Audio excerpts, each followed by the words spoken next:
everybody, and welcome to the M-Disc Playlist Podcast. I am your host, Nitro, and with me is the very first guest of this podcast, the wonderful and talented Usamimi of the Anime Nostalgia Podcast. Oh, thank you for having me as your very first guest. I feel very honored.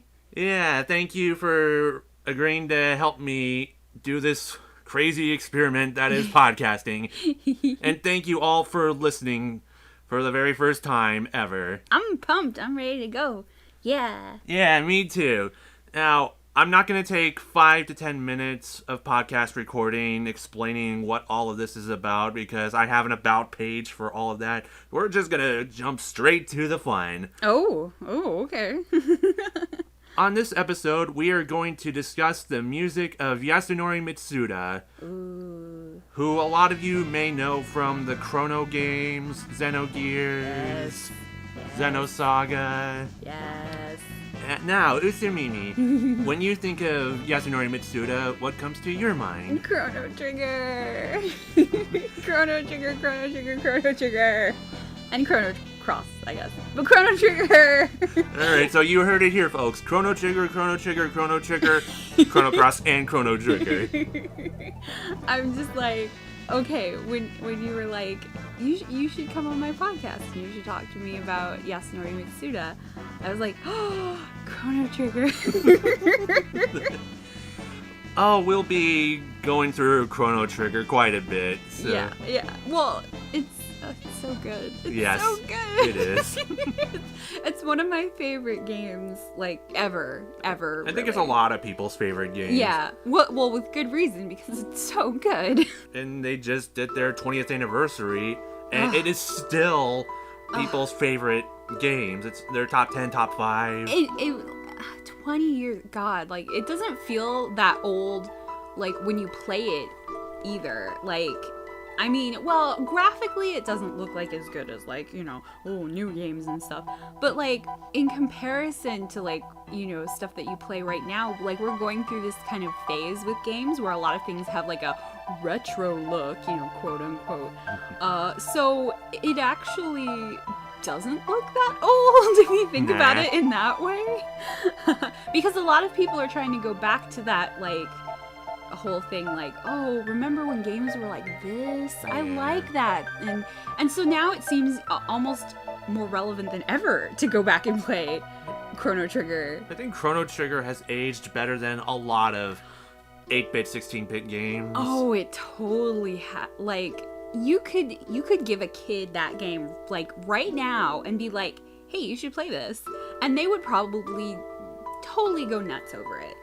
Yeah, but we're already excited about Chrono Trigger, but getting off track. We gotta dive into his personal and early life a little bit first before we go into Chrono Trigger. Yeah, I'm kind of excited about this because I don't actually know a ton about Yasunori Mitsuda, so I'm eager to learn. Yep, that's what this podcast is all about. Being entertained and learning while you're entertained. Yay, learning! Okay, so Yasunori Mitsuda, he was initially interested in sports. Really? Yeah, particularly golf. Golf? Yes. Oh, well, I guess golf is a pretty big thing in Japan. You can just see Yasunori Mitsuda just humming various things while trying to like, hit a birdie or something. Yeah. But he became more interested in music. He was inspired by the soundtracks of Blade Runner, and music from the Pink Panther. Pink Panther? The original one? Yeah. Nice. Yeah, that theme. Very, very classic. Yep, that was one of his inspirations. Wow. Well, that's a catchy theme, so. Yeah, he's got more inspirations, but we'll get to that as we progress through the podcast. Okay. He was hired by Squaresoft to be a sound composer after what he called a disastrous interview with Nobuo Uematsu, who we all know for Final Fantasy. Yeah. Everyone knows that name. And when he was hired, he was told that he had to play Final Fantasy IV. Oh, really? Yeah. And after a month of playing it, he was like, nope, can't beat it. Oh, it was too hard for him? It was too hard for him. Aww. Although he was hired as a composer, he only really did sound engineering stuff. He did sound effects. Oh, like checking levels and making sound effects and putting stuff in things? Yeah, he got... So he wasn't directly composing anything yet? Not yet. Ah, gotcha. Yeah, Well, we all have to start somewhere. Yeah, he really wanted to compose, but he never got the opportunity to do so. So he went to the Squaresoft VP, and he basically said, hey, let me compose or I quit. Whoa, really? Yeah. That's a lot of guts there. Like, I don't think I'd be able to do something like that. Just go up to your boss and be like, hey, let me do a thing. Or I'm gonna leave. Because they feel like he had all this untapped potential, and he wanted to let it out. Well, yeah, I mean, he gave us so much stuff, so I can kind of understand that. Like, hey, use me for my full potential. I have so much to give. So higher ups at Squaresoft are like, okay, fine, we'll let you compose. His very first game, Chrono Trigger. That is just amazing to me. Like, how can you, like, straight out the gate just make one of the best video game soundtracks ever? Like, it's funny you would say that because I read in interviews that he considers this soundtrack immature. He still likes it, but you know, it's one of those, oh, this is my first project, compared to all the other stuff he's done. I mean, as much as that kind of surprises me because it's so good, I think that is something that a lot of artists do, like, across the board. Like, if you're an illustrator, an author, a musician, any creative type will, like, tell you, if you go back and you look at your first major thing, they will be like, oh my god, like, it's awful and I hate it. I mean, it can be a huge success. People all over the world can love that thing, but, like, to the person who made it, like, all they'll be able to see is, like, the things they didn't do or the mistakes they might have made or something like that. Well, he already knew that he wanted to do something different for Chrono Trigger compared to other RPG soundtracks out there. He did not want to do a completely orchestrated track heavy on violin, the strings, and brass.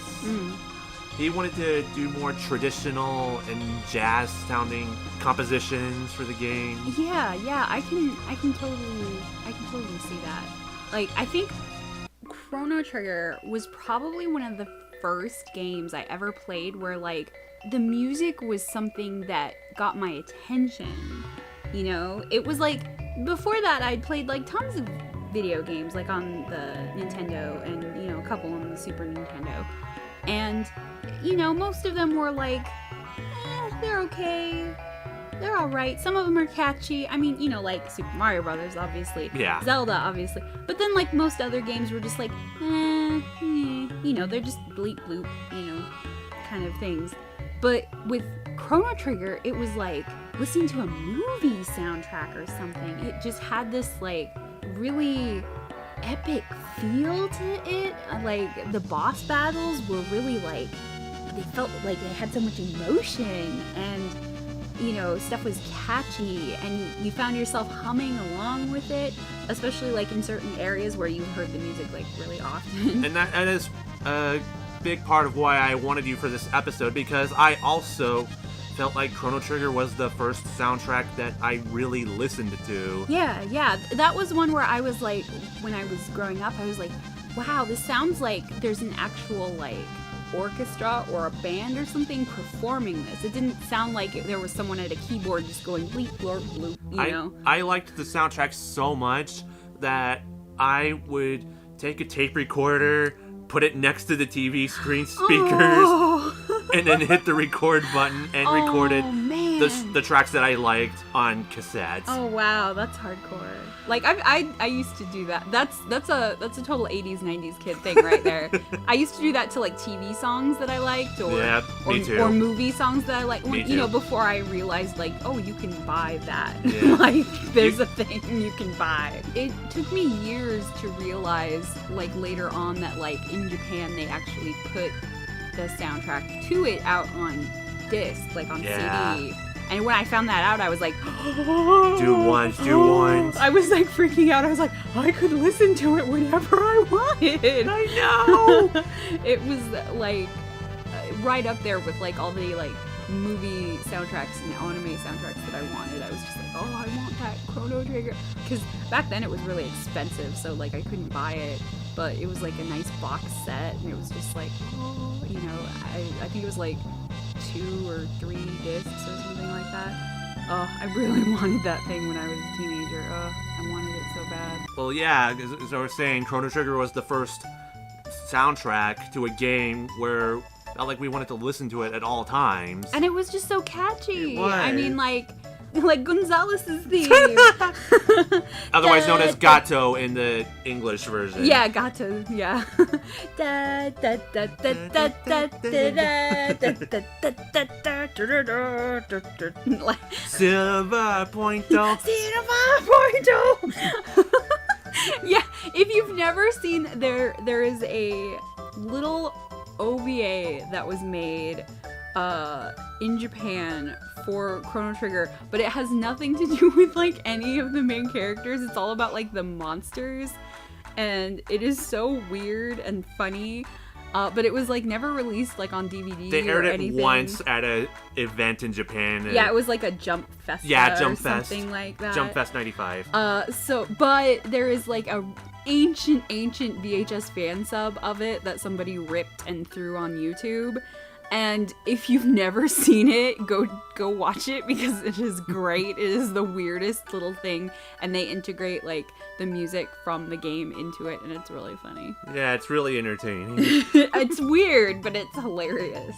Like Hilarious and weird. Sometimes they go so well together. yeah. So the biggest part of that OVA is Gato or Gonzalez, and he actually sings the little tune, which is really, really funny. It's probably the best part of that. whole Yeah. thing. But I think we've been spending almost 10 minutes talking about how much we love the soundtrack. We got to talk about the soundtrack itself now. Oh, it's so good. I was trying last night to think of like a way to describe the sound, because like if you hear his work, and like, you know, Chrono Trigger is no exception, obviously, like there is like a sound to his work. There's like an overlaying sound, like you can hear like a lot of it obviously in Chrono Trigger, but if you hear like any of his other work, you can hear parts of that in it, and it's kind of like a folksy sort of Celtic overtone. Oh, we'll get to the Celtic folksy stuff later.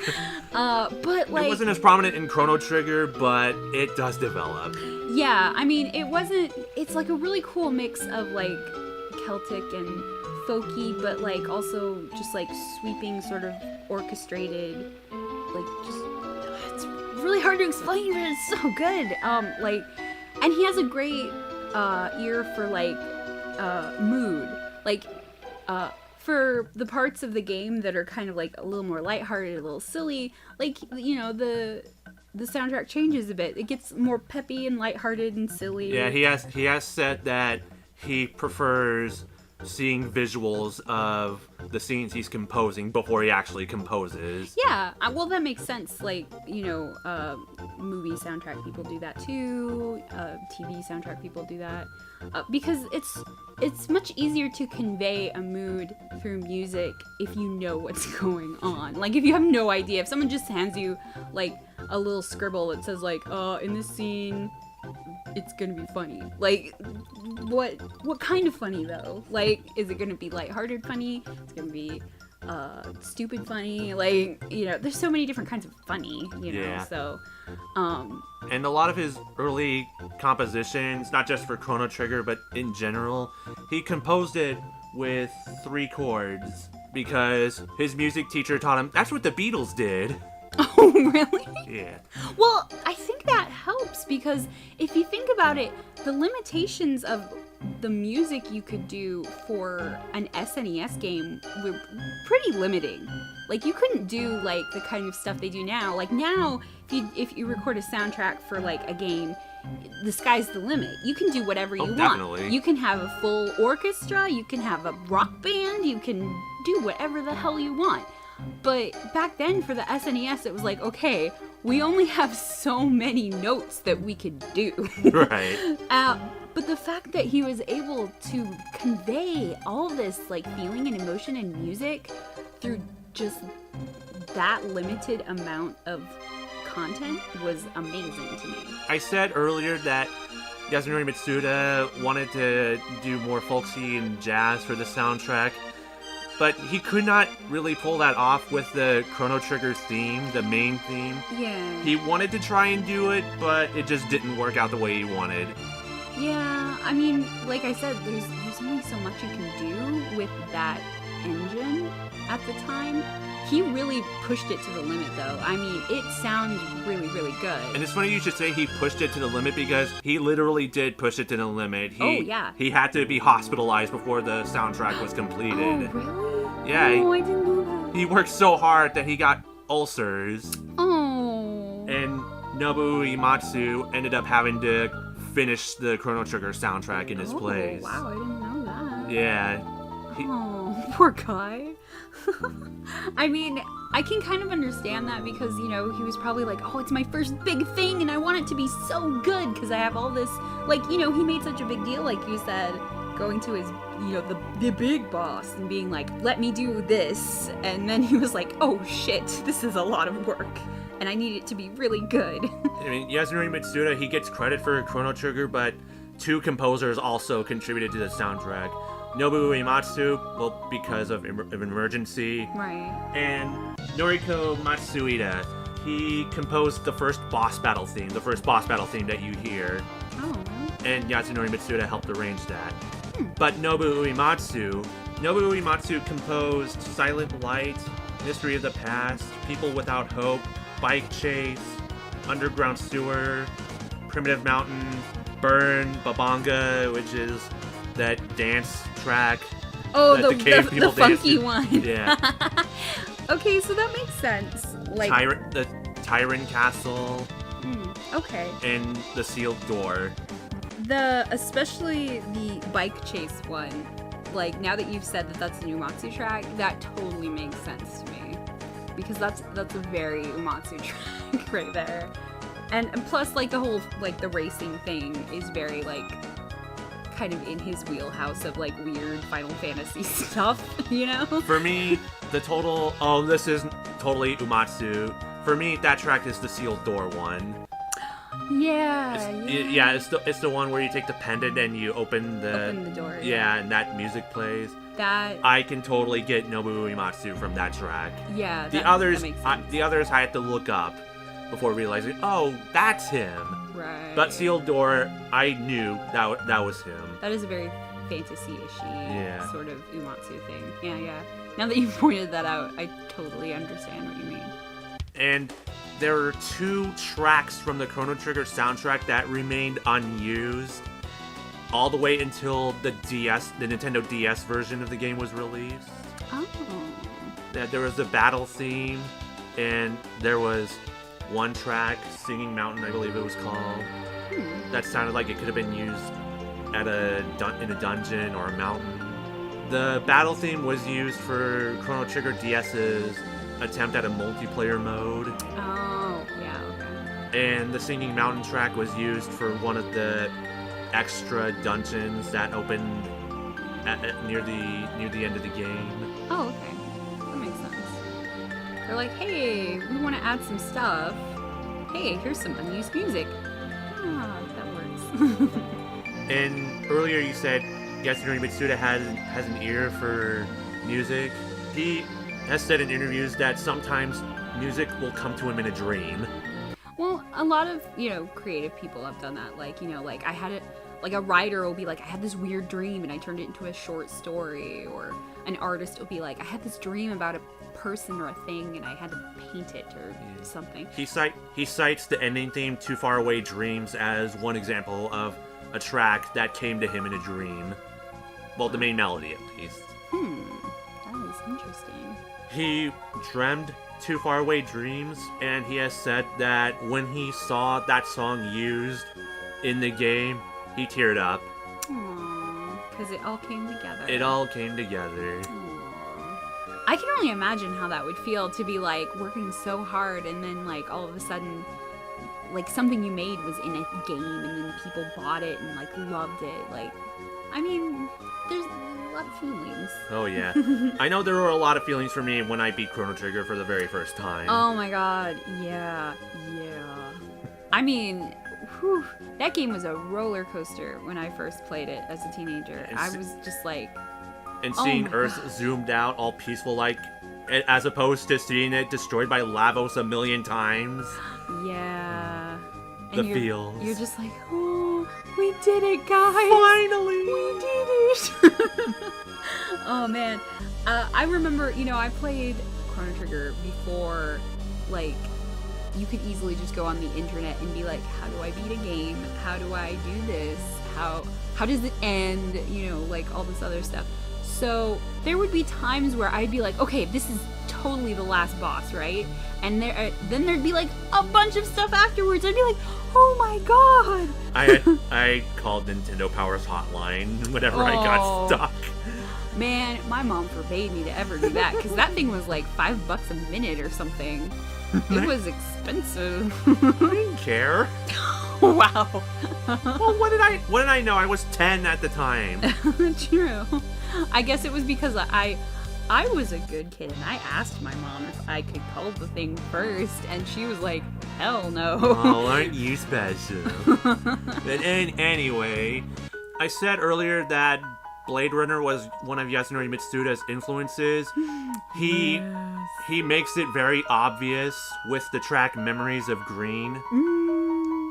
It makes me kind of angry that I never realized that was a Blade Runner reference. Yeah, I should have known. There is a track in the Blade Runner soundtrack called Memories of Green, and there is also a track in Chrono Trigger called Memories of Green. And it's one of my favorite tracks, and I love Blade Runner, so it just that when you told me that before, I was like, how did I not know? How did I go this long? I was like, my life is a lie. I'm sorry, everyone. It's okay. That's why we're here. But it just goes to show you that he has really good taste because Blade Runner is an excellent movie and it has a really good soundtrack. And before we move on from Chrono Trigger, I know it's such a great game and we've got to talk about it. I know. But we have so many other games to talk about. Well, we can't talk about every single game. I could talk about Chrono Trigger all day. But we have other games. Before we go on, the soundtrack has been so prominent still today. Even rapper Wiz Khalifa sampled a track from the Chrono Trigger soundtrack. Really? He sampled Shala's theme in the track Never Been. Wow. Okay, I'm gonna have to go listen to that because that's amazing. I've never heard that before. I need to go look that up. That's so cool. Well, it goes to show how important and influential the Chrono Trigger soundtrack is to so many people. Video games are important. They certainly are. They are. And people who try to tell you different are probably just kidding themselves. Alright, so after Chrono Trigger, he was given his second SNES game, Front Mission Gun Hazard. Now, I'll be honest, I have not played it. I haven't either. But I wanted to bring this up because it seems to go unnoticed. It's usually Chrono Trigger, Xenogears, but he had it in between there. Of course. And I wanted to highlight Gun Hazard because it was his second and last SNES game, and it was one of those Squaresoft games that didn't come to North America because Nintendo of America had better Squaresoft games to release, like Secret of Evermore. Yeah.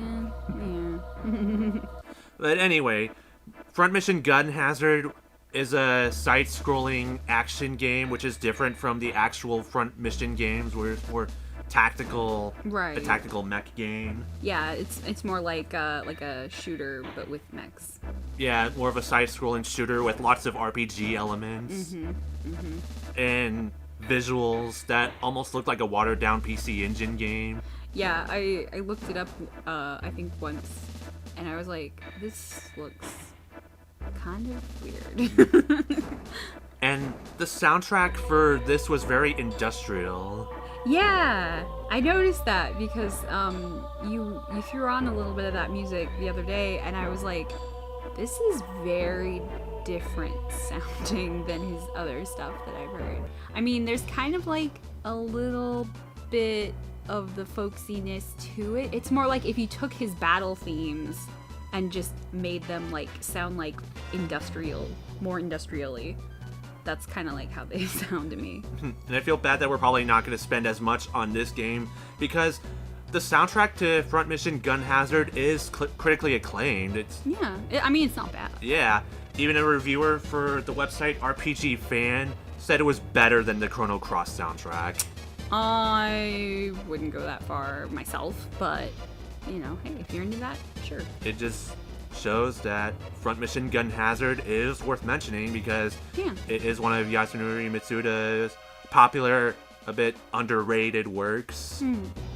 Definitely. And 3 other composers were with him for the composition of the Front Mission Gun Hazard soundtrack.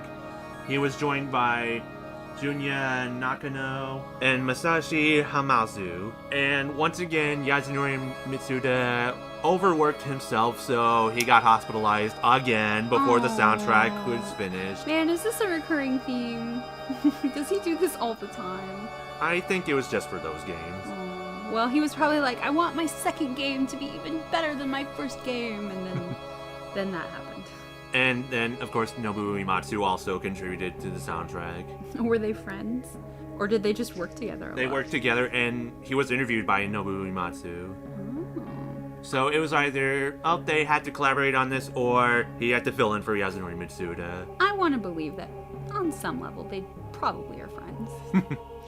Because I think that would be cool to, think that both of them are just, hanging out sometimes. Maybe they go play golf together. They go play golf and they hum each other's music. Composition golf tournament. I mean, I wish I could go more into Gun Hazard, but I'm just being honest with you. Haven't played it. I don't know as much as others would, but I really wanted to name drop it. I wanted to highlight it because it needed to be highlighted. Sure, yeah. Then after Front Mission Gun Hazard, it was around this time that Squaresoft was transitioning to the PlayStation 1. Ooh. Good times. Yeah. No more being extremely limited by a cartridge. Yeah. Now you were extremely limited by a disc. You're like, we're coming out with the Nintendo 64. They're coming out with the PlayStation. We're gonna go to the thing that holds more. Yeah. And Yasunori Mitsuda's first game on the PlayStation, along with several others, was the game Tobal No. 1. This game took 8 of Squaresoft's composers to complete the entire soundtrack for one game. That's crazy. Yeah. Could they just not decide, what kind of sound they wanted? Or were they just let's be really cool and have, a bunch of people work on it? Yeah, let's make this soundtrack completely eclectic in every way conceivable, because you have 8 composers. They all have different styles, and we've already touched on how Yasunori Mitsuda is distinct from a lot of other RPG composers at the time. Right.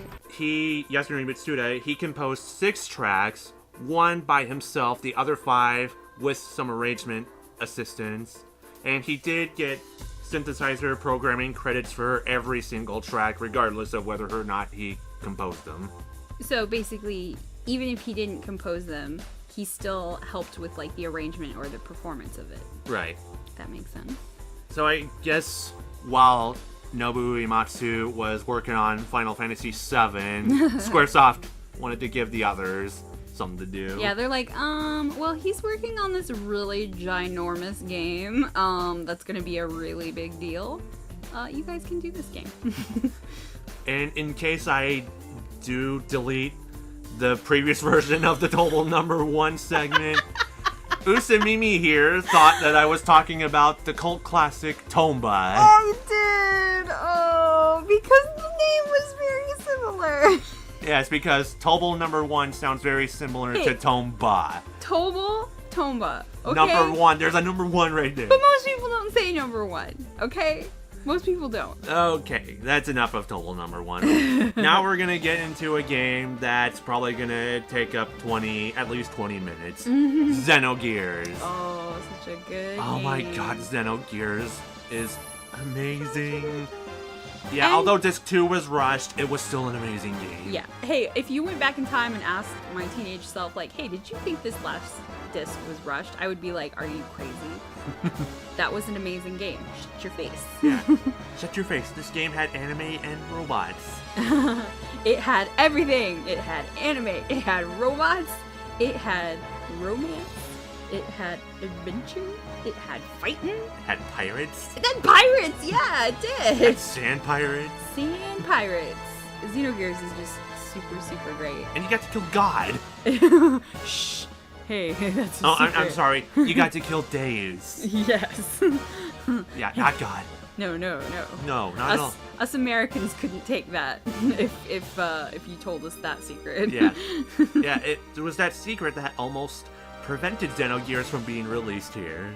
Yeah. But that's a whole nother topic. We're going to talk about the soundtrack. Yeah.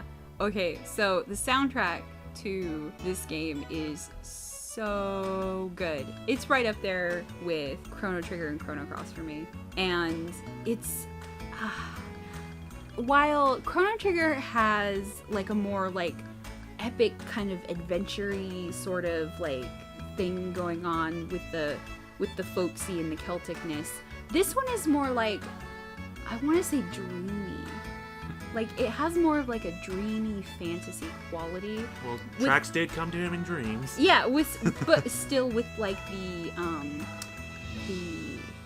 folksiness and the Celtic-y elements. And I noticed a little bit more jazziness, like you said, in this one. Much more so than Chrono Trigger. Well, with the PlayStation, he was probably given more opportunities than he could on Chrono Trigger and Gun Hazard. Yeah, because, I mean, you can fit a lot more music and a lot better music on a disc than you can on, like, a cartridge.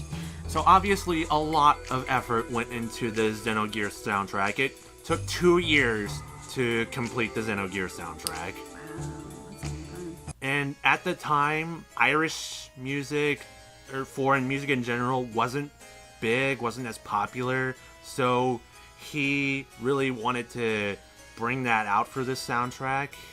I think that's probably why you notice it a little bit more in this one than in, like, say, Chrono Trigger. It wasn't easy for him to compose it because people in Japan, they weren't really familiar with outside cultural music. Like world music. Right. And plus, you know, this is pre-streaming internet days. Like, you couldn't just, like, go online and be like, hey, Google, show me some good Celtic music. And Tetsuya Takahashi, the director of Xenogears, he initially didn't think of music as being completely essential to games. But that big changed. mistake. That changed when he heard Yasunori Mitsuda's music. As he should. And Xenogears is noted for being Squaresoft's first Squaresoft game to feature vocal tracks. Yeah, there's the actual tracks with vocal backing in this one. Star of Tears, which is hidden in the disc, and the ending theme, Small Two of Pieces, both sung by Joanne Hogg. Those are both really good, too. Yeah, you'd never really heard vocal tracks in games at that point. Yeah, that was like kind of like, because, you know, I think we were still used to, like, you know, SNES games and stuff where, you know, that was impossible. You couldn't do vocals really. Yeah, Final Fantasy VIII's Eyes on Me may get credit for innovating vocal tracks. I think that was just the first really popular one, you know, because that really, like, oh man, when that came out, that was just everywhere. And, you know, Final Fantasy, the series, was like a huge hit, well as Xenogears, you know, it got a lot of critical acclaim, but it never, like, really hit. But it was the game that started vocal tracks for Squaresoft games. Yeah. They were like, hey, this is a cool idea. We should do this. And then, like, you know, Final Fantasy VIII comes along and bam, you know. I don't think it would be nearly as... I don't think they would have gotten, you know, the idea to do that if it wasn't for him. I mean, they probably would have eventually, but I think he got the ball rolling pretty early, you know? And this was the second game where I really paid attention to the music. Yeah. It was just so amazing and unlike anything I had ever heard before. Yeah, there were times where I would just like pause the game and just like sit there and like listen to the music and just like... I would just record it. And you'd be there with your tape player like, yeah! Yeah! I have a cassette with RPG soundtrack. You can listen to it on your Walkman. Yeah! Except I didn't have a Walkman. I had the giant tape recorder. Oh, you had the big old boombox. And the Home Alone 2 thing. Oh, the Talk Boy or Talk whatever Boy, it is. yeah. Most of the soundtrack for Xenogears, it was composed in a studio, except for one track. Oh. It was the beginning and the end. It's one of the last tracks on the soundtrack. He went to Bulgaria and he recorded that track live. What? For real? Yes. Wow. Like in an orchestra? Yes. Whoa. Well, that track was all chorus. Oh, you're right. Yeah. That was one of the vocal ones, right? Yeah. Wow. Yeah, we'll get to live recordings later because he did do that for Xenosaga, but this is Xenogears now. Yeah, Xenogears. So if you've played like Xenosaga or Xenoblade, and you've never played Xenogears, you need to do yourself a favor and play that game because that game was like a game changer when that came out. $10 on PS1 Classics. Yeah, it's worth it. Because for years, like, that game was out of print, and, like, you had to buy, like, the PlayStation version, and, like, people wanted, like, crazy amounts of money for it. That game is just so great. And when Xenosaga first came out, I was actually kind of disappointed because I had built it up in my mind that it was going to be, like, the most amazing game ever because Xenogears was so good. And then it just wasn't as good as I hoped it was. I mean, it's still okay. But the soundtrack, which we'll talk about later, was pretty. Oh yeah, pretty the damn soundtrack good. was great, but the game itself was kind of, it was okay. But like it nowhere near got like up there where Xenogears was for me. Like Xenogears was just like that's almost an unattainable level right now. I think because it's just so good. I even had a friend, way back in like, the online chat room days and stuff like that. Her handle was June Mermaid, which is a track from the soundtrack. It is. And it's a really good one too, actually. It is a very good track. And Xenogears is where I got the name M-Disc from. Yeah. Because the M-Disc is an item you can find later in the game where you can install it in one of the jukeboxes and you can listen to the entire soundtrack. Yes! Oh my god, like when I got that thing, oh my god, I probably spent hours playing with that thing because I was just like, oh my god, this is so cool. And then I was like, why aren't other games doing this? I want to be able to listen to all the music in all the games all the time. And speaking of other games not doing this, I just want to say that the battle themes, the random battle themes, most of the time they annoy me, but Yasunori Mitsuda made a random battle theme that I actually really enjoyed. Oh yeah. I totally understand, like, when you start playing a game, you'd be like, oh, this is the battle theme, ooh. Yeah. But then, like, halfway through the game, you're like, fucking hate this song, and if I have to listen to it one more time, I am going to scream. Yeah. I got that way with so many games during the 90s, especially once, RPGs started really getting popular, and you started playing a lot of them all the time. Like, halfway through, you're like, okay, this is pretty good. And then you're like, oh my god, I hate this song. I hate it so much. And then you would just, like, I would eventually just turn the sound off completely on my TV and just listen to something else while I played. Yeah, you could do what Kingdom Hearts did and make different random battle themes for each level, or you can do what Yasunori Mitsuda did and compose one really good random battle track, really and he achieved this with Xenogears. Yeah, that was a battle theme that I actually really, really liked a lot, which was good because I heard it a lot in that game. And I didn't mind hearing it a lot. And I never minded it, really. But yeah, there were so many other games where, like, after a certain point, you're like, this music is killing me. Yeah. But that one never, ever bothered me because it was really, really good. He has a real knack for battle themes. He I does. think. I'm trying to think of a bad battle theme that he did, or a battle theme I didn't really like, and I'm not really thinking of any. I mean, he treats every battle theme as important. He Yeah. doesn't just save the good battle themes for the important battles. Yeah, that's what a lot of people do. They're like, okay, this is gonna be the music that plays when you fight like a random thing or a random person. But we gotta make a really good one for like the final boss, and that's it. Right. No, like all of his battle themes are pretty much equally good. Some of the more important ones sound way better, but I would say they're all on the same level. And may I add that the final battle theme for Xenogears, another example of thinking outside the box and doing something that you don't really hear in other RPGs. Yeah. It was very soft and silent, not so grand, Yeah, and not we're so used so to heavy on like, the percussions. we're so used to like boss battles being like, oh, it's this epic battle and only you can save them, and I mean, like, you got that with the battle against Deus, but the battle after that, yeah, all of a sudden it was like kind of hushed a little bit, a little more, and you were like, oh no, oh, this could be bad.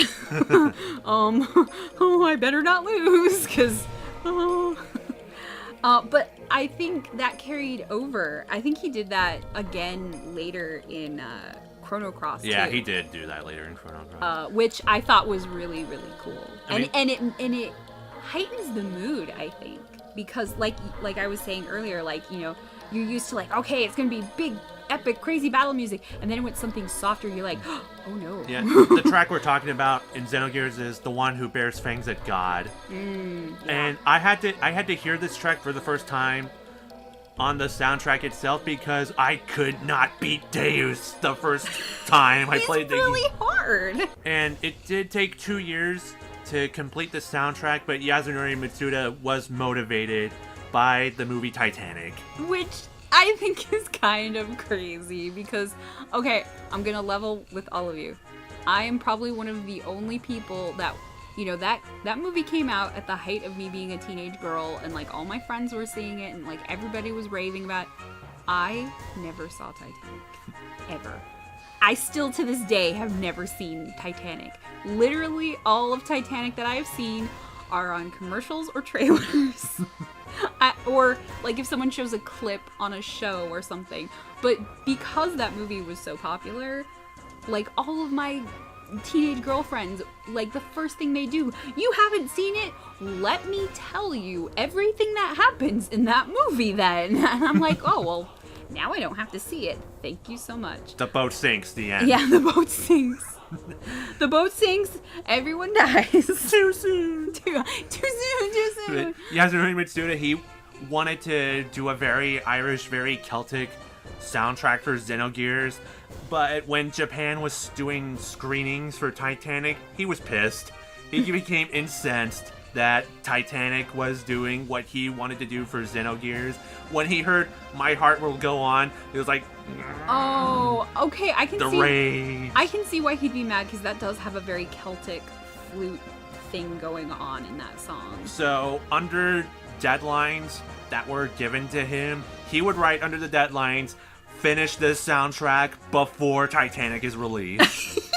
That was his goal? He wanted to be like, you Titanic. He wanted to complete the Xenogears soundtrack before Titanic was released. Oh, that's actually a pretty great goal. I'm not gonna lie. I would probably be like, yeah, you go, Titanic. This movie is. I'm sorry. I'm just like, you know, I'm sure the movie is fine. Well, I'm sure it's fine. You probably expressed what he was feeling at the time. Yeah, he was probably like, F Titanic, f you. Trying to steal my thunder. Right. Because that movie was popular everywhere, not just like America. That was like a worldwide crazy phenomenon thing. And you could not escape that damn song. You could not escape You that. couldn't. It's true, you could not. I mean, I would be on the bus on my way to school, and it would be on the radio on the bus to school. in the morning and then on the way home. You know how big Let It Go is from Frozen? That's what My Heart Will Go On was like. That's for us who grew up. That is exactly correct. You think you've heard that song too often. Just imagine being young when that came out. Oh my god. And then like every talent show, every party, every dance, every school dance, you would hear that freaking song. I got so sick of that song. Oh my god. I mean, I can even tolerate Let It Go, but like someone starts playing My Heart Will Go On, and I'm just like full of rage. I'm like, no! And so is Inazuma Mitsuda. I'm glad we share that then. I feel a fellowship with him now. Yeah, it took 2 years, but he did not want to finish after Titanic. Yeah. That's an honorable goal. A very honorable goal. Yes. So, after Xenogears, Yasunori Mitsuda became a freelance composer. He didn't limit himself to Squaresoft. He was given other opportunities. Which is admirable. He's like, I'm an artist. I gotta go where the art is.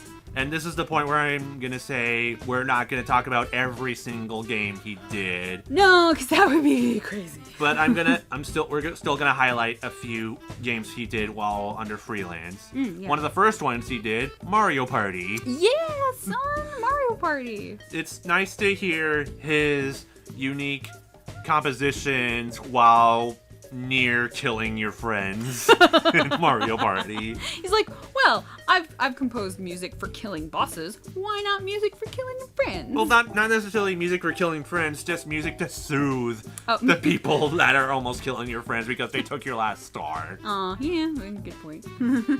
It's a lot more lighthearted, I think, than like the other stuff he's done. I mean, he's done like we said, like in Chrono Trigger, like some of it's kind of lighthearted. Yeah. But this was more like, okay, you know, it's a Mario game, so it's like da da da da da da. Hey, boop boop. You know. Yeah, I think he only did the first 2 Mario Parties, although the second one could have been reused tracks. Yeah. But he did compose music for the first Mario Party for sure. Yeah, for sure. And he worked on the second Bomberman 64 game. So that's 2 Nintendo 64 games that he did. That's one I haven't played, but I do like me some Bomberman. And some other freelance highlights. Legaia 2. Oh, that was a big deal. Was it? Well, for a lot of my friends who played RPGs, a lot of them really liked the Legaia series. And that was kind of one that, like, it was never super popular, but, like, it was kind of like a cult thing. Yeah. Like, the people who liked RPGs were like, oh, Legaia is really, really good. You gotta play Legaia. Yeah, that had a really good soundtrack. My top favorite composers were part of that game. The other one being Hitoshi Sakamoto. I forgot the other composer, but 2 out of 3. Yeah. Pretty good. The Shadow Hearts games. Oh, man. Shadow Hearts games. I know tons of people who love those. Yeah, no offense, Legaia 2 fans, but the Shadow Hearts games. That's even better. Yeah. Better execution of gameplay. Yeah, much better. Also, like, a way bigger cult classic than the Legaia ones. Like, you know, there's people who still love those games. I mean, he didn't do as much for the Shadow Hearts games, but the tracks he did do for Shadow Hearts, so good. Yeah. I've listened to some of them, and they're really, really good. Graffiti Kingdom.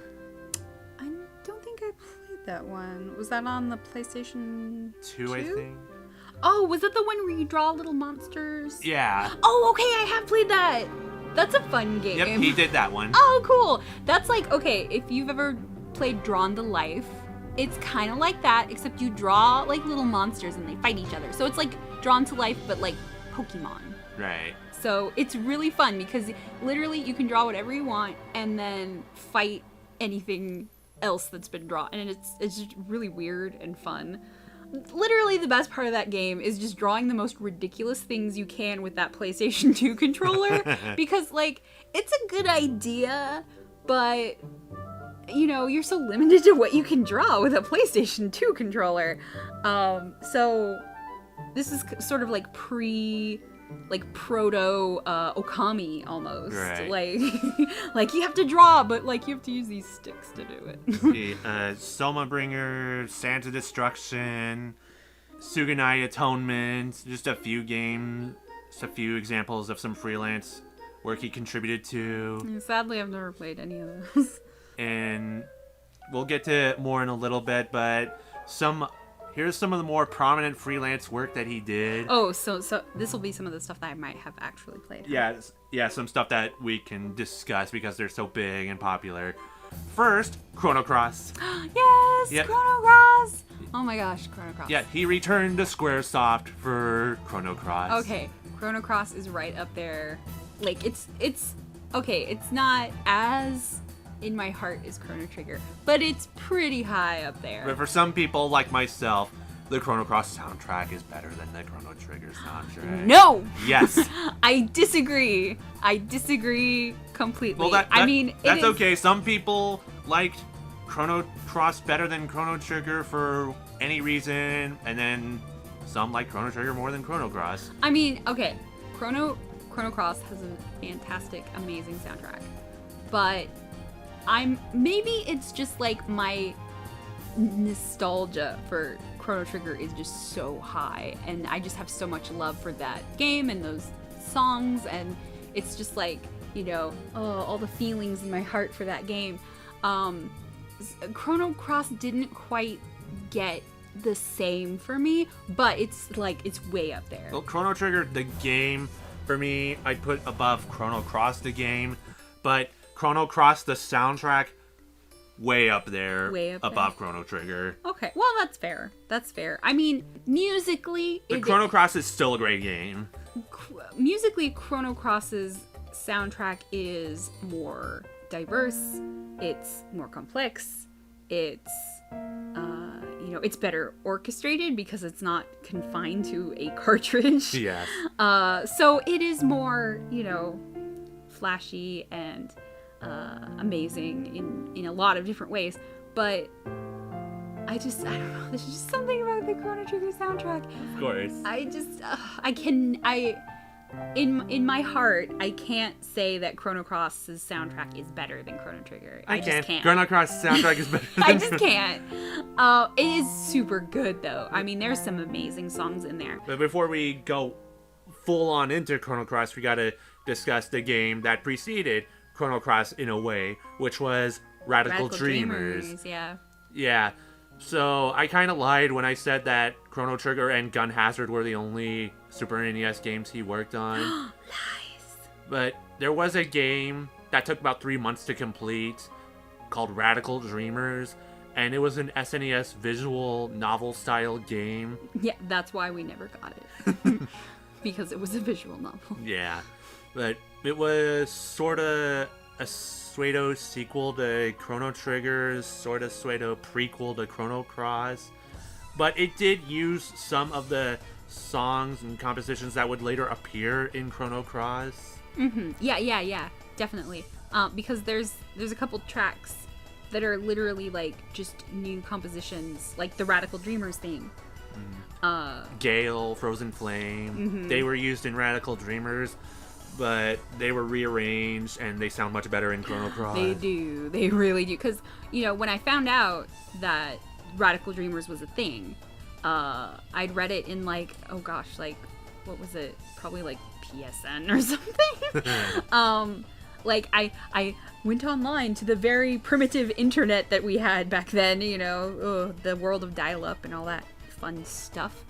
And I looked up some of the information about it, and I actually found someone had ripped the music and put them on some website, and so I downloaded them for probably took 5 hours or something like that, because I was like, I need to hear this. Sounds about right. And I was kind of disappointed because it didn't sound as good as Chrono Cross at all, which is, since it came first and Chrono Cross came later, that shouldn't have been a surprise, but I was like, I was expecting more. But, in Chrono Cross they sound way better. But now that we've completed that bridge from Radical Dreamers to Chrono Cross, we can go into the Chrono Cross soundtrack, which I knew right away was a big deal because Scars of Time, the theme for Chrono Cross, was used in so many anime music videos. Oh my god, yeah. Scars of Time, that was everybody's favorite. That was everybody's jam. Everybody was like, oh, Scars of Time. That was the first time I became aware of the Chrono Cross soundtrack and how big it was. Yeah. When people would go on about how great Scars of Time is, and again, how many people used it in an AMV. Yeah, you know something's popular when there's like 50 AMVs using the same freaking song. Yeah. It's like the Eyes on Me all over again. Oh, yeah. And this didn't even have like any lyrics or anything like that. But Eyes on Me was used for all the somber moments. The AMV makers needed something for all the happy, yeah. motivational stuff. Scars of Time. The inspirational, like, you can do it sort of thing.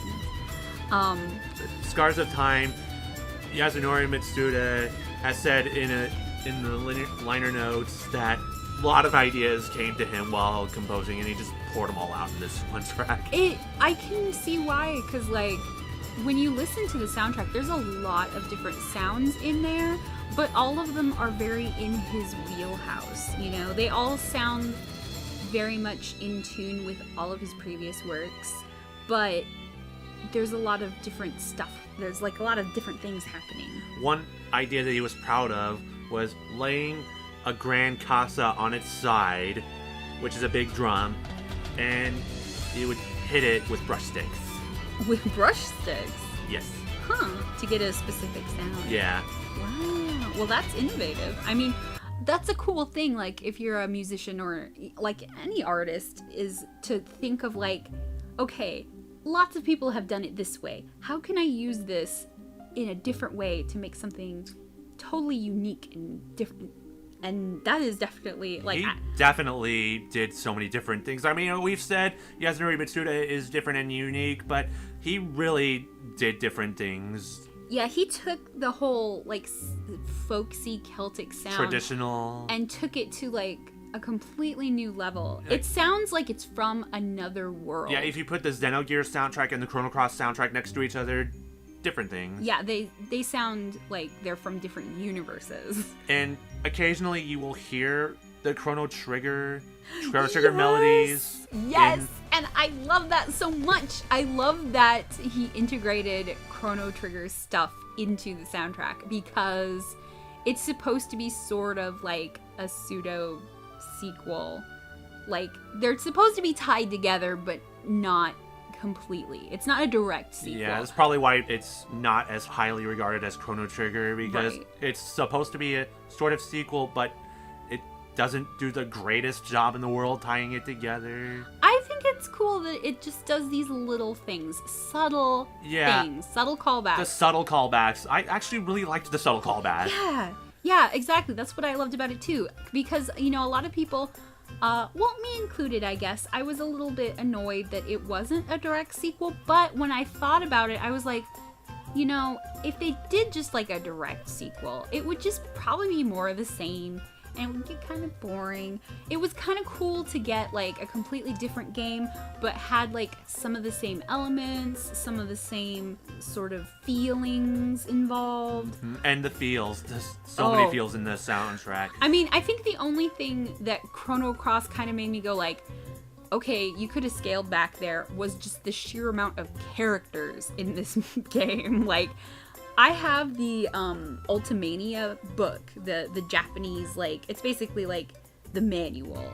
And yeah, they kind of went the Suikoden route where you could recruit so many people into your party. There is like so many characters in this game, and some of them you only meet for just the tiniest little amount of time. Some of them barely get any screen time at all. You just kind of just are like, oh hey, what's up? And then you leave, or they leave. And it's like, what was even the point of that? But, you know, each of these characters has different, like, attacks and things like specialties and things like that. So it was kind of like, oh, you can choose who can be in your party. You know, if you ask them in a certain way, in the right time, if you meet them at the right place.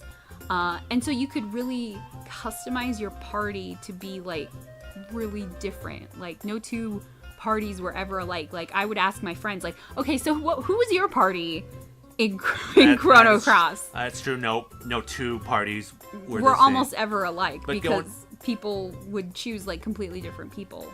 But going to the tone of the soundtrack, we've talked about all the styles that were incorporated into the soundtrack, but the tones were very different. There were tones for the homeworld versions of tracks and tones for the another world versions of the soundtrack. Yeah. The homeworld versions were more upbeat and more casual, but the another world versions, they were very somber and melodic, almost bit. haunting. Yeah. At times. They were more like they were a little slowed down, kind of sadder almost. Yeah. And you were like, "Whoa, what's going on?" This really does feel like another world. Yeah, and he did a great job bringing that feeling. Like I said, he does a really good job bringing mood into the picture, because it was like the minute the different music came on, it gave you a completely different mood from when you were in the homeworld. Yeah. You were like, "Oh, something's different. What's going on?" Like the music was like a hint of like what was going on, what was going to happen. It prepared you for the story of the game. It's just another piece of subtlety that made me enjoy Chrono Cross so much. Yeah. And this is the other game where the random battle theme was actually tolerable. I think all the battle themes in Chrono Cross were probably some of my favorite battle themes. Yeah, there were even some sad sounding battle themes. Oh my gosh, the battle against Miguel. Yeah. Oh man. It was really tough as hell, one of the hardest battles, but the song used was so sad and somber. It really was. And like we were saying earlier, like how, when you get to the final boss and then like, oh, it's the big angry boss battle, but then all of a sudden you have to do the really big boss battle, and all of a sudden it gets really quiet. Oh, the battle against the Time Devourer was very quiet. I mean, yeah, it's not really music per se, just kind of like silence, ambiance almost. Yeah, more ambience. And you were just like, oh my god, what's gonna happen? What's going on? I think that almost heightened the feeling of that battle, because you were just like, what's gonna happen next? Oh my god, like all the music is going away, and oh my god, I'm really trying hard not to go into too much about this part of the game, because I want to save that for later part of this episode. But yeah, it was just great. And in this soundtrack, Yasunori Mitsuda pays homage to another one of his inspirations, Jerry Goldsmith, who did tracks for early TV shows like Twilight Zone, for example. Yeah, and man, the Twilight Zone had some really cool music. He cites him, Jerry Goldsmith, as an inspiration for the track Dragon's Prayer. Yeah, because he really wanted to bring out his style for that one track. That makes sense. Yeah, I can see that. Since Yasunori Mitsuda is an older gentleman, he probably grew up with the Twilight Zone, and that is not a bad thing to grow up with, because that was a really cool creative show. I mean, I still love the Twilight Zone. I mean, if you've never seen the old Twilight Zone, that's on Netflix. Go watch some of that shit. It is classic sci-fi / horror stuff, and it is amazing. And some of the best writing like ever for those really old things. And then the soundtracks were always really unique and cool. Yeah. So I can see how that would totally inspire him. Well, there's so much more we could go on about Chrono Cross, but yeah. I want to save it for later on. Okay. I want to move on to another work that he did while under freelance, Xenosaga Episode 1. He did not do Episode 2 and 3, but he did Episode 1. Yeah. And that soundtrack was recorded almost entirely live. Wow, really? I didn't realize it was recorded live. Yeah, the soundtrack was recorded by the London Philharmonic Orchestra. Ooh. So, the soundtrack for Xenosaga Episode 1 felt like one of the more movie-like soundtracks. Yes, it totally did. Compared to other RPGs where video game. Xenosaga Episode 1 felt more like a movie at times. It totally did. I mean, like I said, I wasn't super into the actual game. The actual game was kind of, it was alright. It never reached Xenogears proportions for me.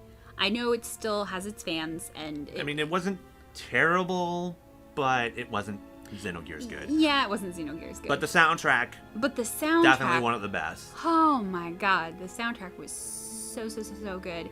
And probably one of my favorite covers of Greensleeves. Oh, yes. Ever.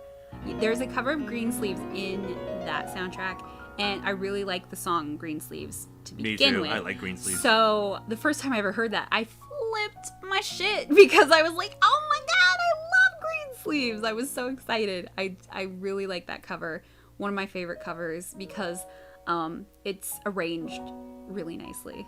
And now that I know that it was recorded live, I'm like, oh, that's even better. That's so cool. I love it. Yeah, I mean, at the time, live recordings were not as uncommon as they are now. I mean, recently, Nintendo did live recordings with the Mario Galaxy and Skyward Sword. Yeah. But back then, this was 2003. Yeah, this wasn't commonplace. Yeah, you didn't get live soundtracks that often. Yeah, you got usually it was like a couple of guys, they would lay down the track for a specific instrument and then they'd layer it all together in a studio, and there you go. But this was like fully orchestrated, performed all together, recorded live, and that is really, really cool. I do have one gripe for the Xenosaga Episode 1 soundtrack. Just one gripe. I did not like that there were only 2 battle themes. That surprised me. I mean, it was an innovative decision, but it did not work. I didn't like it. I wasn't. Yeah, because if you look through Chrono Trigger, Chrono Cross, all those other games that he did, there's lots of battle themes. Like, we're talking at least 5 usually. There was only 2 for this one: the final boss and everyone else. Yeah, and that really surprised me because I was expecting, like we were saying just with Chrono Cross, I was expecting, okay, a boss battle, then at least one different big boss battle, and then the final boss battle. I mean, that's at least 3. I mean, 2? That was... I was really shocked at that. It made me wonder if, someone at his, boss or whatever was just like, what people don't like? Battle themes. Let's just do 2. And it's not that we hate battle themes. I hate shitty battle themes. But Yasunori Mitsuda doesn't do shitty battle themes. So give me more battle themes. What's up with that? That I totally agree with that. That is literally the only thing I would have changed, probably, is just be like, hey, write 3 more battle themes for this. And there are some tracks in the Xenosaga soundtrack that could have been used as battle themes, but they weren't. Didn't. It's just poor judgment on whoever was in charge of the soundtrack, putting everything together. I mean, if Yasunori Mitsuda, I want to believe that if he had his way, there would be more battle themes. On the other hand, maybe he wanted to try something different because he does try different things for each game, it seems. That's true, but at the same time, I feel like he would have been like, look at all this stuff I wrote for this, I don't want to believe that he would just be like, I'm gonna only write 2 things for this because fuck it. I want to believe that he had all this stuff written out and everyone was like, you know what we should try? Just 2 battle themes. I want to believe that he was probably sad about that. Oh, okay. I just won't use these. I'll put them over here. That sounded so sad. I just want to believe he would be sad about that.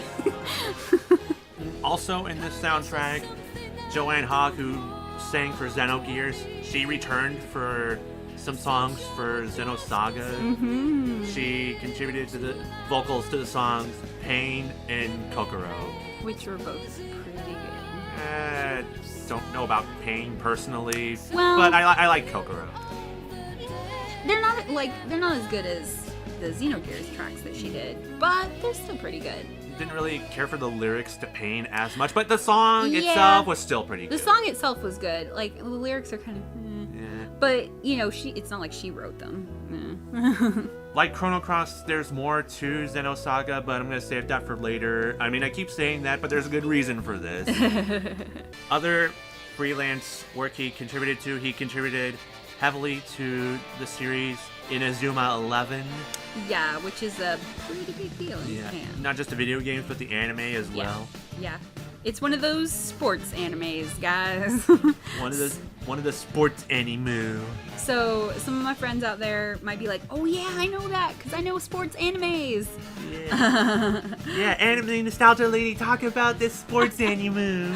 Well, it's a soccer series, and that right there will probably put like a lot of you to sleep. Be like, "Ugh, it's an anime. Ugh, it's about soccer." But soccer, but was soccer a big deal in Japan? Sports anime is a huge freaking deal in Japan, and it is super popular. I mean, I could list you like a whole big list of really popular sports anime, and Inazuma 11 is, it's not like the most popular, but it was still pretty It's just popular. now coming out over here. The game is. Yeah, the game. The anime was brought over here, but like only on Hulu, and it didn't really do so hot. But I think it's because, there's a manga too in Japan, but that was never brought over here. Because for some reason, even though Americans love sports, and a lot of Americans love anime and manga, there's for some reason they have a hard time promoting sports anime and manga to Americans. Like, I guess the people who are really into anime and manga don't quite share the same little circle with the people who really like sports. Because it's easier to sell anime that can be turned into toys for kids to buy than sports. Well, you would think sports memorabilia is really popular and stuff like that. But so they released the first I want to say 25 or so ish episodes on Hulu. It didn't really go anywhere or anything like that. But they are releasing the game here in English, which kind of surprised me. But if it does well, who knows? They it's by Level 5, which that's the same company that's doing Yokai Watch. Which is a huge deal, and that's going to be coming out in America eventually soon too. So they seem to be on the cusp of cool anime tie-in sort of things. But so it's really cool that he did the soundtrack for that, because I had no idea. If you hadn't told me, I would have just been totally clueless to that fact. That's why I'm here. To teach us. Yes. So we can learn. And want to highlight his contribution as one of the many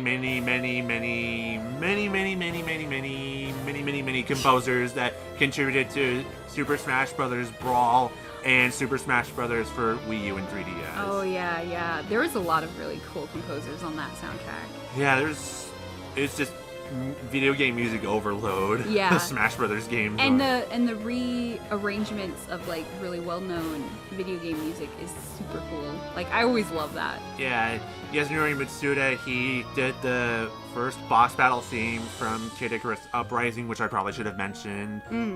But that was his one main contribution. Yeah, it's still a good theme though. He did the rearrangement of the Mark's battle theme, which you can hear in the Meta Knight stage. Oh, yeah. The world map theme from Pikmin 2. Pikmin 2. Yeah, which is in the Pikmin stage. Yeah. One of his Soma Bringer tracks. Isn't that for the Fire Emblem stage? It's from the DS game, but it is one of the Fire Emblem stages. That's a good one. And the ever so wonderful Great Cave Offense stage.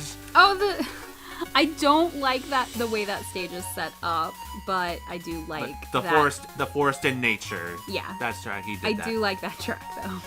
That specific Kirby stage. I love Kirby, but I hate that stage because it is so difficult to keep track of everything in that stage. Of all the Kirby things, they have to do that. Of course. Oh well. But that one track, the Forest and Nature one, when you heard it, you're like, I can hear Chrono Trigger in this. Yeah. With a little bit of Kirby. Yeah. When you were like, oh yeah, this is a Yasunori Mitsuda track, I was like, I can totally see it now.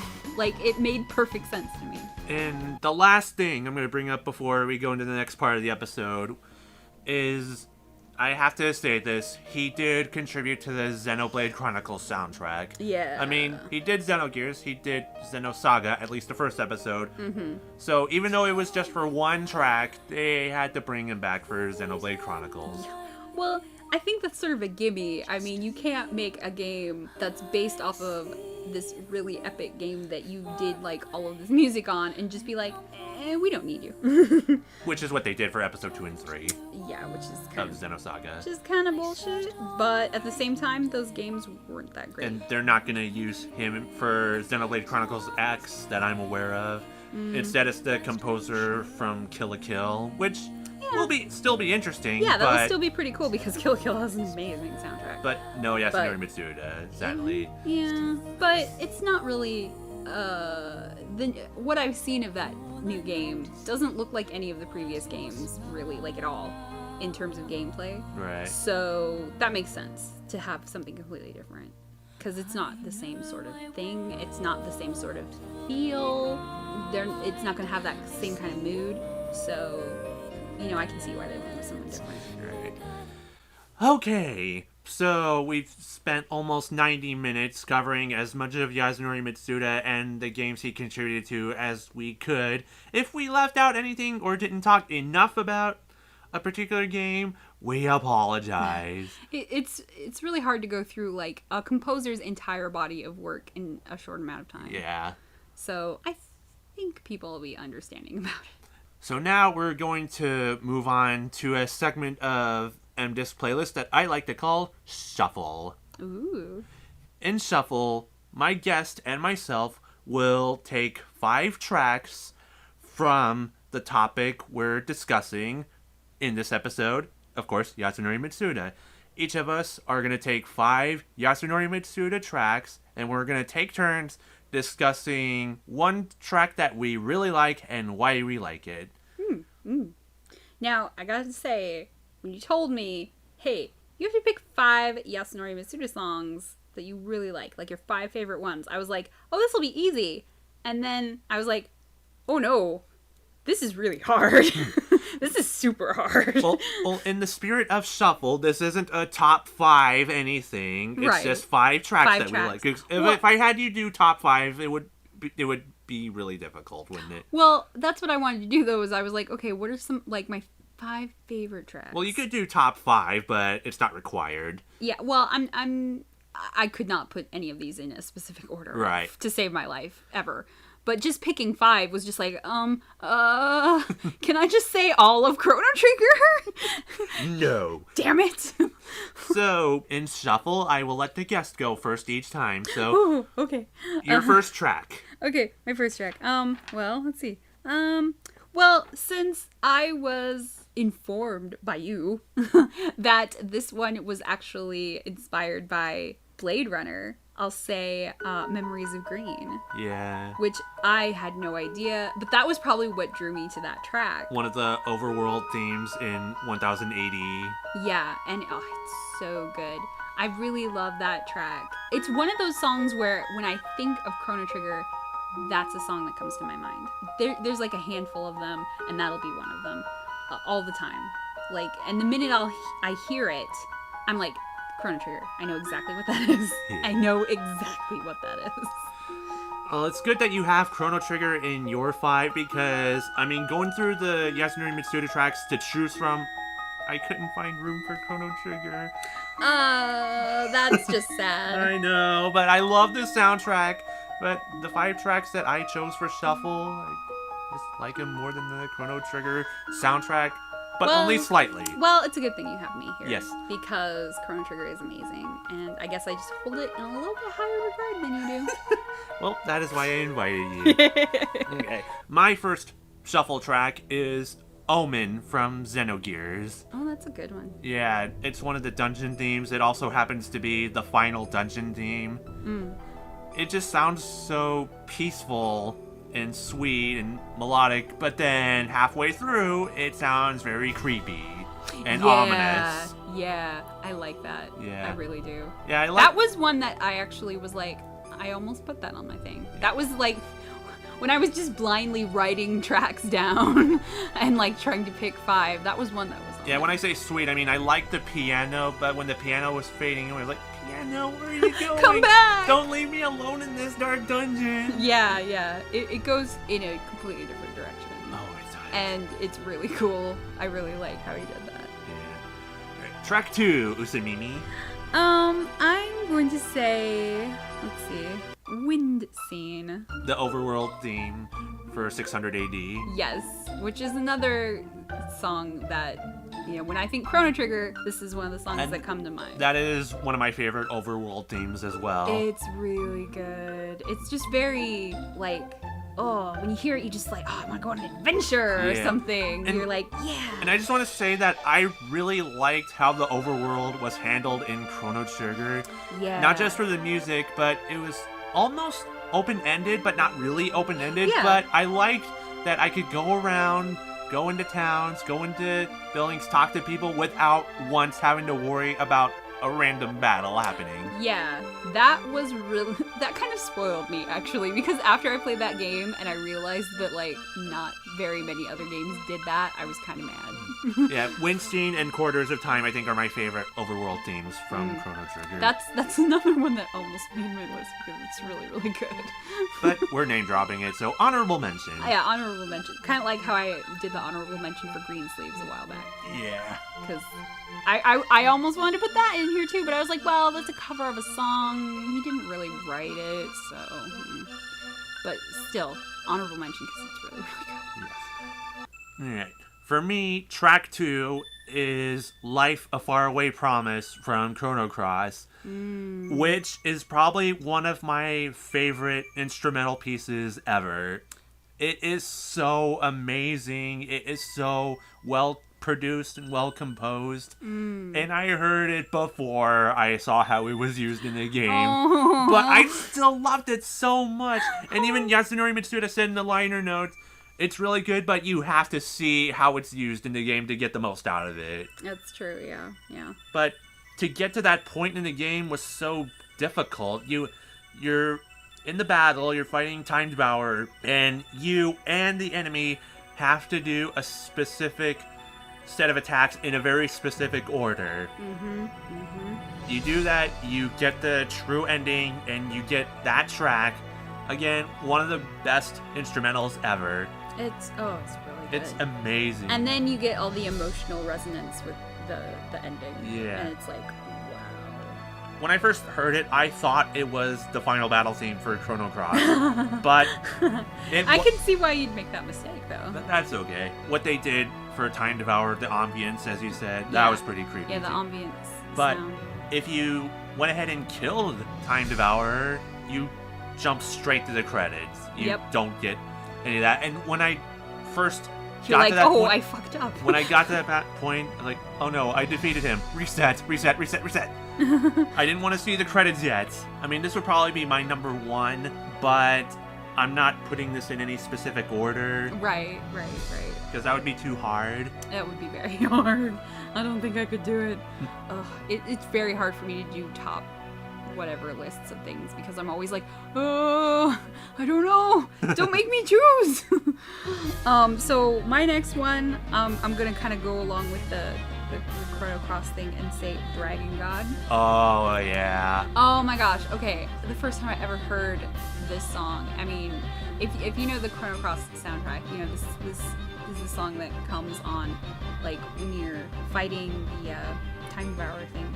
The Dragon God. Or the Dragon God thing. Thank you, sorry. The Dragon God's battle theme is Dragon God. Yeah, Dragon God. Who would have thought? Who would have thought? Who would have thunk it?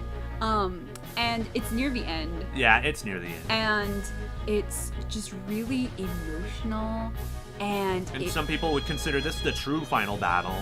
Yeah, just every time you hear it, and it's got those cool vocals where it's not really words, but it's more like sounds and vocalizing, and it's just really I really good. love how the percussion was used in that track. Yeah, the drums. Yeah, when I mean, you hear it slowly like brum, brum, brum, brum, brum, brum, and then it'll pick up. Yeah, and and it's not like your typical drum. It's like a big kind of booming drum. Yeah. And so it evokes a lot of emotion. And that battle took forever. It did. And if it had been any other song, I don't think I could have made it through that because it took me forever to kill that thing. I mean, I like battles that require you to almost use everything you have at your disposal. Dragon God forced you to do all sorts. You had to pretty really much use everything you had. Yeah, but by the end of that, I was tapped out. I think it took me about 20 minutes to beat Dragon God. Oh god, the first time I played it probably took me like 40. It was pretty bad. I mean, luckily I beat it on my first try, but it was such a long battle, though. Yeah, like afterwards, it like takes a lot out of you. You're like, oh my god. I mean, I enjoyed the battle, and that battle had a really great theme to it. Oh, and how you were talking about the drums. Can we talk about the strings in that? Yes. Sure. Oh wow! Like the strings paired with the drums, paired with the vocalizing. Oh yeah. Was just like, like that's a very good example of like his sort of Celtic-y, folksy sound, because that totally sounds like a really cool Celtic-y song, and the strings especially really kind of bring that out, along with I think the vocalizations. Right. Like the strings in it are just really great. Like there's just something about it that it sounds kind of angry but sad at the same time. Dragon God, your battle was tedious, but your theme kicks ass. Your theme kicked ass. It rocked. It's so good. It's probably one, if not the favorite battle theme for me in Chrono Cross. It's really, really good. I can see that. It was probably my favorite battle theme from the whole game. It's really good.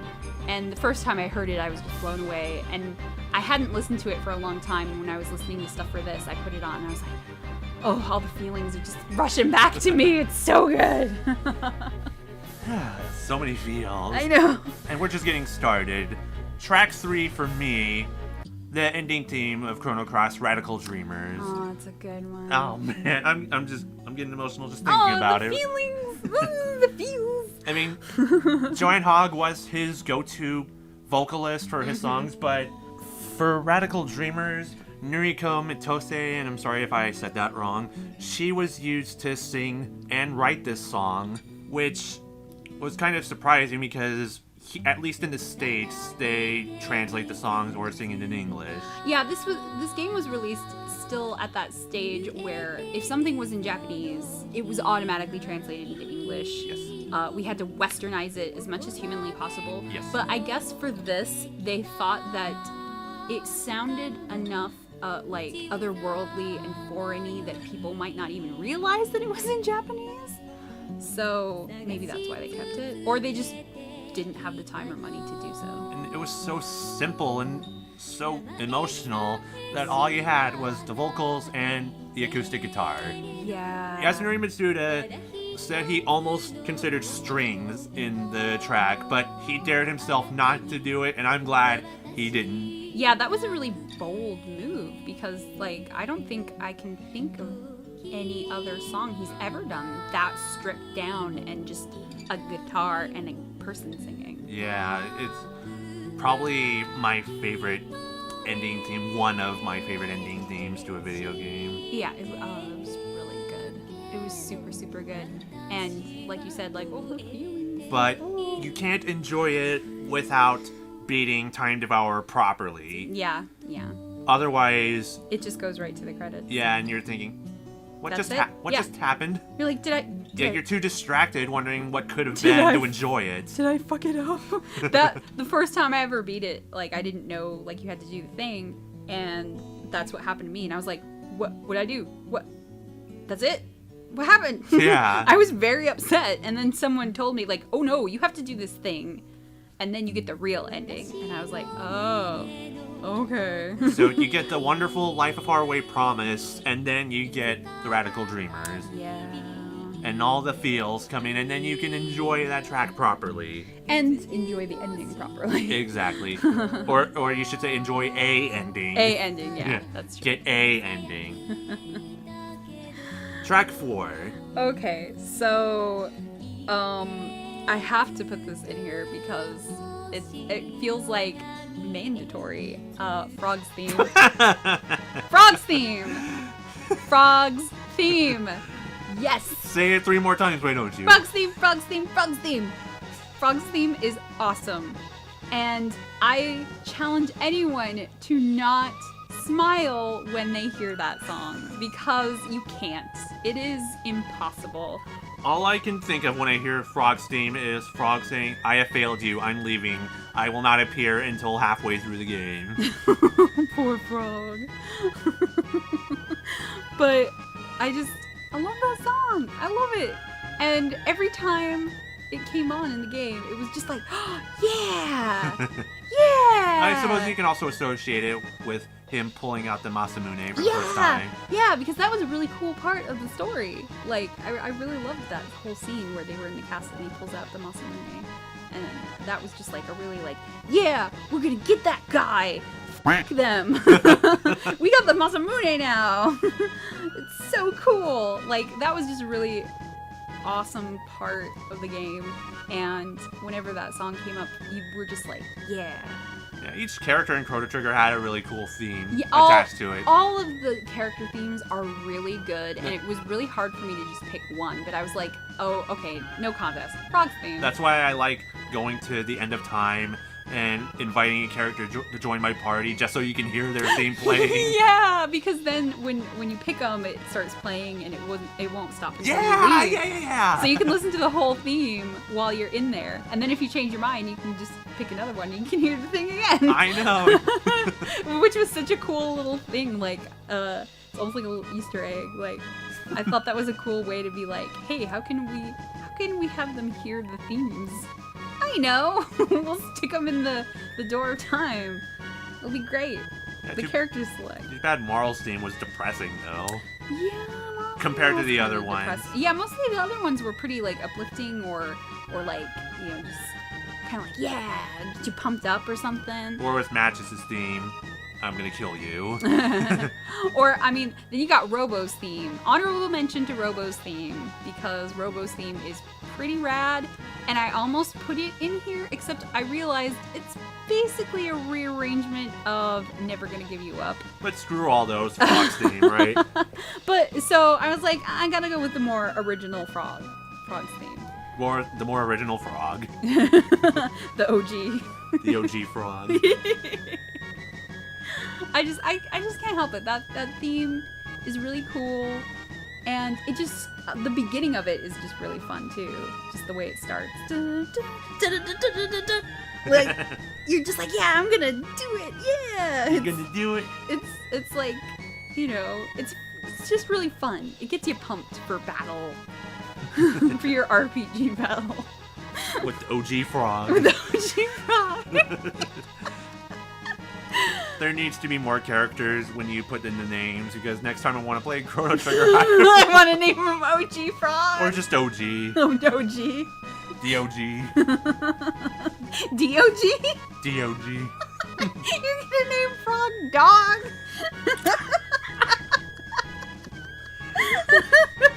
The OG. Wow. We're going off track. Yeah, sorry But about that's that. okay. Because Frog's theme. Frog's theme. Like, why do I need this? This is my list. It's all up here. Track 4. Compose yourself. Come on, I'm sorry. This one, it's fine. The next track will change the mood anyway. Uh-oh. Track 4, the final battle theme for Xenosaga Episode 1. Yeah. Yeah. Oh, man. That is still hard to talk about, but the final battle theme for Xenosaga, we harped on the whole 2 battle themes only thing, but Yeah. the last battle theme for Xenosaga was so good, though. It was really I mean, good. not Dragon God good, No. but it was still different from what you would normally hear. But what is Dragon God good? Dragon God. But Xenosaga's final battle theme was violin, organ, strings, Yeah. and that beginning, I really love the beginning. You hear the violin, and then the organ picks up, but then it fades away again. And the choir, I forgot the choir. The choir comes in. Yeah. Then all bets are off. It starts to sound like fusion jazz. I don't think I ever heard a video game soundtrack that used a choir before that. Yeah. I think that was the first time I ever heard that, and it was just like, what? I mean, a real choir, not a synthesized Yeah, choir. not a synthesized like you know, like that. Like what you can do on a Casio. Yeah, exactly. Because that's what it was. But like I said before, Xenosaga was recorded by the London Philharmonic. Yeah, which that's a pretty big deal. Just gonna put that out there. Not everyone can do that. It's a pretty big deal. I just loved how the organ fades in and fades out. It just makes the whole battle more ominous than heart pounding. Oh, I'm gonna get you. Yeah. You're like, whoa, this is heavy, man. This is serious business. It brings a really good mood, which again, like, he's really good at doing that. He's really good at projecting a mood through music to convey that this is what the story is supposed to be making me feel like. Yeah, definitely one of the more ominous yet still upbeat final battles. Yeah, totally. Yeah, one more left. Track 5. Chronomantique. I really like this song. One of a lot. Yasunori Mitsuda's favorites, and by favorites I mean, in his own words, well, according to a translation, a cheap attempt at a reggae version of the Chrono Trigger theme. You told me that, and that made me kind of mad because we were talking earlier about how it was so cool that he used subtle things to call back to Chrono Trigger in Chrono Cross. And this track has Chrono Trigger music in it. It is basically, like you said, like a cover. But it makes me mad that he's like, it's just my cheap attempt at doing a reggae. He's so modest. Because it doesn't seem cheap at all. And it doesn't seem like a weird reggae version of it to me. Like, when you said reggae, I was like, what? I don't really hear reggae when I hear that song, but... Yeah, I'll admit I didn't really get reggae out of Chronomantique. Yeah, I was like, what? Maybe it's almost tropical, but not very reggae. It kind of has like a tropical-ish twist to it, but the whole game kind of has tracks that are like that because a lot of the game takes place in like beach towns or island towns, so there's this weird folksy sort of tropical fantasy island thing going on. Fantasy Island? You realize what you just did there? I didn't mean fantasy island, I meant fantasy, island, thing going on. Man, that would just be a whole... That would be a whole different game there. That would just make Chrono Cross even weirder than it already is. Yeah, if it already... the Fantasy Island is on here. It is kind of a weird game, which, you know, Chrono Trigger is also kind of a weird game. But that's bonus points, is that they're weird. Right. They're weird in good ways. Yes. But I really love that. The first time I ever heard that track, I got really excited because I was like, oh, Chrono Trigger! Yes! Muppet Flail, yay! So, it really kind of hit me like in the heart. I was just like, oh. Hit you in the feels. Yeah. So every time like that track would come on, or I had an instance to listen to that track, I would want to because it would remind me, hey, this is kind of a Chrono Trigger-y game, remember? So I really loved that, and it was composed and rearranged like really well. It was super fun, really pretty. You know, it wasn't too heavy-handed or schlocky. I think he was really kind of over critiquing himself, saying it was a cheap thing. Well, you know, as they say, you are your own hardest critic. Yeah, you're your own worst critic, and I think that is hands down what he was doing. I mean, unless he was joking. I mean, if he was just like, you know, playfully being like, oh, this is my attempt to LOL cheap LOL imitation. cheap.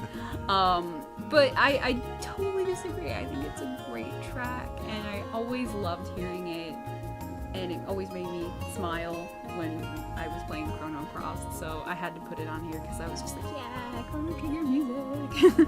I just loved it. It was really great. And it was really hard for me to pick those 5 tracks because, like, you know, I could just sit here and list Chrono Trigger songs that I really love, and of course, like, Xenogears and stuff like that, But Chrono Trigger. I mean, at the beginning of the episode, you're like, Chrono Trigger, Chrono Trigger, yes! Chrono Trigger. Chrono Trigger. I just, there is not enough, like, my heart isn't big enough to hold all the love for Chrono Trigger that I have inside me. That's how much I love that game. I love that game so much, I have a Japanese Famicom copy of that game. It's true, she does. I do. And, like, you will pry that away from me when I'm, like, dead. Like, I will be clutching it and be like, no, I cannot leave it. It's mine. Okay, so bury you with that Chrono Trigger yes, cartridge. bury me Got with it. my Chrono Trigger Japanese Famicom cartridge. Got it. You heard it here first. Anyway, track 5 on my end is the Battle versus Astaroth from Shadow Hearts Covenant. That is a very unusual battle theme, but another example of Yasunori Mitsuda being very unique and distinctive when it came to battle themes. Totally. Yeah, the percussion was very, very interesting, and I really was kind of haunted by the chants that were in that battle theme. Yeah. Which, that was kind of cool. yeah, which translated into English is about a blooming lotus. Ooh, I never knew that. And I mean, I don't know enough about Shadow Hearts as a whole. To know if there's like a significance. Well, I've looked up YouTube videos, and the battles, well, the people that uploaded it made the battle seem easy. Well, But that battle theme is just very, I mean, almost not like the Xenosaga final battle theme, but it was just it's one of those that you think is very nice sounding, but it's more ominous than heart pounding. It's one of those battle themes. Yeah, sort of like, ooh. Yeah, I'm a sucker for those kinds of battle themes, if you couldn't tell. What's gonna happen? Oh. I like those kind of battle themes too. I like it when a composer is like kind of tricking you into being like into feeling a certain way. There's a very interesting use of synthesizers and chants about blooming lotuses and just the overall creepiness that came with this battle theme. I can totally see that. It's a lot of the tracks that he did for that whole series were very kind of ominous and moody, and that's one of the things I like. I mean, he has a lot of great battle themes throughout his career. Oh, obviously. Like we were just talking about, like Dragon God. But I like the more unique ones, the ones that you don't really hear in other games, like the final battle theme from Xenosaga and the Astaroth battle theme from Shadow Hearts Covenant. Yeah, I can see that, yeah. Yeah, I would hold those in higher regard than other battle themes that he did that I enjoyed just as much. But those two I enjoy a little bit more for the distinctiveness of it all. Yeah, I can see that because those are, like you said, they're pretty unique. And I think the ones that I picked out I picked them out because I have like an emotional resonance with them. Maybe not so much that they were like the most unique or the best composed or anything like that. They just got more of a response out of me, Right. I guess I want to say. Which, you know... Well, Life of Faraway Promise got the biggest response out of me. That's why I put it on. Yeah. So, you know, I think that's why sometimes my favorites lists or best of lists are kind of odd because sometimes I don't go for like the best technically done thing, but I'll go for the thing that like I have the fondest memories of or has the most emotional resonance with me. So that's probably why a lot of that was Chrono Trigger. Fox. So, you know, not to say that like, you know, the ones that you pick, I actually think it's cool that the ones you pick for totally different reasons than the ones that I pick. Well, we're all different people, and we approach video game music in a different way.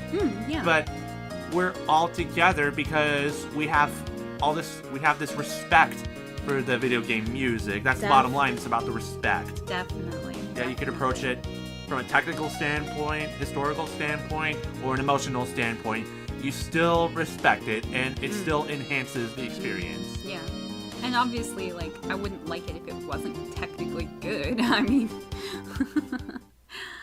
if he wasn't such an amazing composer, just even if you forget he's like a video game composer, just a composer, just period, composer, just first and foremost, his music is amazing, and it should be very well respected because he does some really great stuff, and he's so talented. And I wish more people were on like a first name basis with, that they just recognized his name, because I think he deserves it. Yeah, he does. Because he's just like so good at like conveying moods and like working outside of the box. Like, oh, he thought outside the box a lot. Yeah. And not just in terms of video game music. I mean, he was pushing the level. He was pushing his health for Chrono Trigger. He was putting his whole and life Gun Hazard, but yeah. He was putting his whole life into his work. And I mean, every musician does that. Not just video game musicians. So, that's something that we can all respect, I think. Oh, totally. I mean, even if you've never played a video game in your life, you can hear some of those songs and be like, wow, that's really good. And, electronic music and chiptune and stuff like that is really starting to become a lot more popular and mainstream with like performers like Anamanaguchi and stuff like that. I hope I said that right. I always have trouble with their name. So you can look back on even like his early stuff, like on the SNES, and still be like, man, that is amazing music. And I can't believe he did that with the limitations of like those electronic, like, synthesizers, because it's really hard to compose good music on those. Just don't play Tomba looking for Yasunori Mitsuda music. Shut up! But seriously though, it was what you said, all true, and I completely agree with you 100%. Mm-hmm. Yeah, I'm sorry, I kind of went like off the rails there, but I was just like, that's fine. Feelings. It's fitting. We could sort of call this our final thoughts. Final judgment. Yeah, the final judgment. The dragon god. But anyway, thank you, Usamimi, for being a wonderful guest and a pioneer of M-Disc playlist guests to come. Now everyone's got to, line up against me. But yeah, they got to live up to you now. That probably won't be too hard, though. And thank you, listeners, for taking a risk with me. Just see how I do and how it sounds. And if I really do these composers and these games justice. If you want to contact me, you can email me at mdiscplaylist@gmail.com, or you can follow me on Twitter at mdiscplaylist. I'm still trying to get all this off the ground, so there might be more stuff added in the long run, but that won't be until after I hit the stop button on this recording device. And I will plug myself a little bit. Yes, please plug yourself. Thank you. If you are into older games, you might be into older anime. Well, I have a podcast called the Anime Nostalgia Podcast, where I talk about older anime, manga, fandom, how it was like pre-internet days and things like that. So reviews and talks about like all those different kinds of things. So if that sounds like something that you'd be interested in listening to, you can find me at animenostalgia.blogspot.com. You can also find me on iTunes. Just look up Anime Nostalgia Podcast. Also have a Tumblr, animenostalgia.tumblr.com, where I, alongside the podcast, post scans of old things, pictures, GIFs, all that cool Tumblr stuff that you go to Tumblr for, basically. It's a great podcast. I couldn't recommend it enough. And you're on it, too, in some episodes. Yeah, so. The last one I was on was the Robot Carnival episode. Which was super fun. Yes. Yeah. So, thank you for having me. I had a lot of fun talking about video game stuff. And once again, thank you for being on and sharing Chrono Trigger, the enthusiasm of Chrono Trigger. My pleasure. Yes. This has been the M-Disc Playlist. The inaugural episode. The inaugural M-Disc Playlist. I'm sure there'll be better outros than this, but thank you all, and have a pleasant tomorrow.